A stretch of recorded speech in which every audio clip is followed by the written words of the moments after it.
seem like a lot.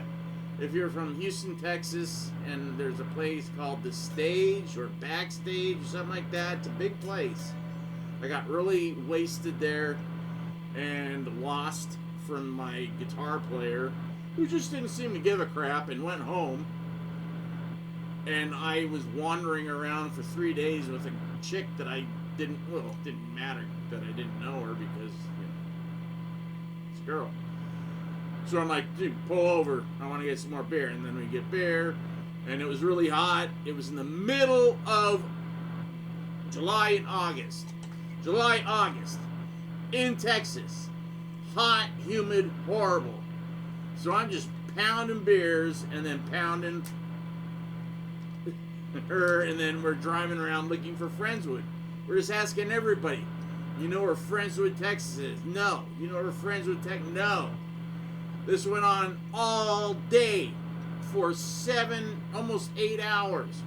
So finally someone said, oh, Friendswood, get back on the freeway, go down about 2 hours, and you'll see a sign saying Friendswood. It's just one exit. I'm like, of course it is. So we do, get on, and we get off, and go to a gas station. I'm like, dude, I'm looking for a guy named Johnny Crystal. He's like, Johnny Crystal? I go, he was in a band called Ripper back in the 80s. He's like, it sounds familiar. I go, his real name is like Gene McGurr or something. He goes, oh, Gene, yeah, I know where he lives. But I don't know how to tell you. So if you go down the street and there's a liquor store, they know. They'll know how to tell you how to get to his house, because his dad always goes there to buy his beer. Because his dad was secretly drinking, which helped me a lot, because I didn't have money, and I didn't know that the whole plan was to get me out to Texas with Johnny so they could dry me out before we went out on tour. Yeah, right. Two dumb friggin', moves by the stupid band. Didn't work, but I had a good time, watching movies in the middle of the night. Because Johnny would go to bed.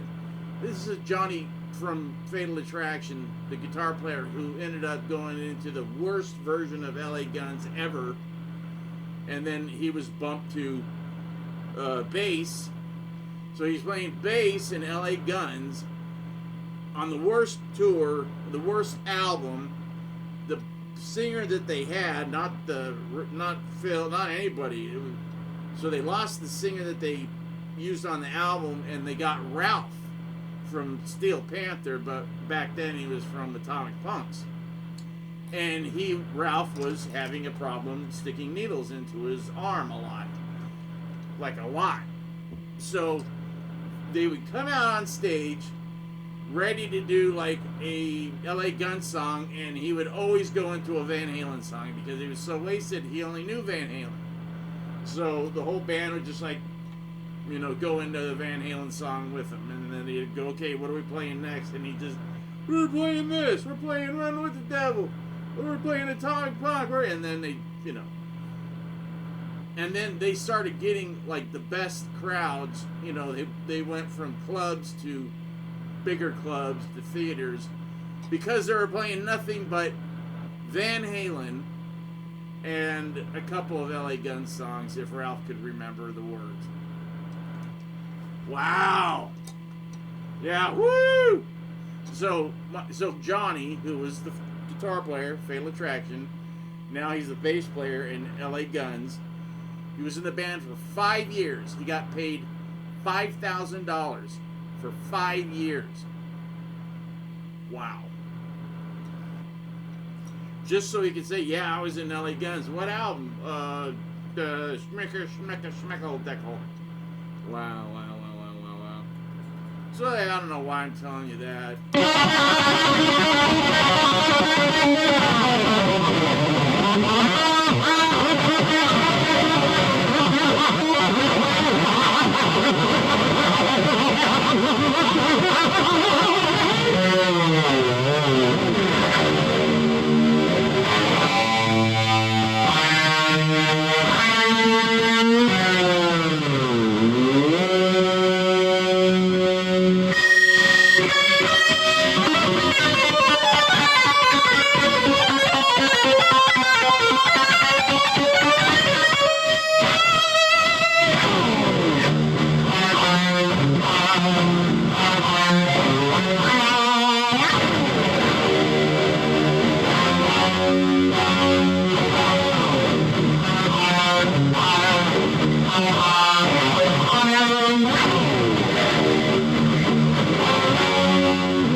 I'm just running into like a bunch of noise now. See ya. Now I'm going to do the upside down thing, which means, you know, it's the end. Bye bye. Chicken pie.